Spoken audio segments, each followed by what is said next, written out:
大家好，我今天要和你们介绍一种特别美丽的花，它就是澳大利亚的国花金合欢。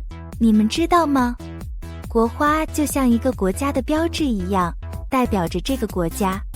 澳大利亚的国花就是金合欢，它的花朵特别漂亮，有一种金黄色的颜色，非常明亮，就像太阳一样。金合欢生长在澳大利亚，这是一个离我们很远的地方，那里有很多奇特的动物和植物。在澳大利亚，金合欢是很特别的花，人们都很喜欢它。金合欢是一种灌木，它的叶子很小，但是它的花朵却很大。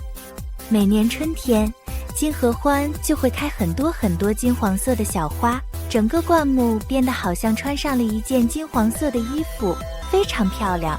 金合欢的花香也很特别，有些人说它的香味像蜂蜜一样甜的，有些人说它像柠檬一样清新。不过你们要知道，金合欢虽然漂亮，但是它的花香是不能吃的哦。在澳大利亚，人们非常喜欢金合欢，因为它代表了澳大利亚的勇气和团结。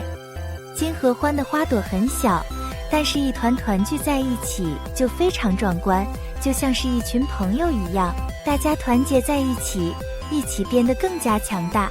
小朋友们，认识了金合欢后，你们知道澳大利亚的国花是多么特别了吧？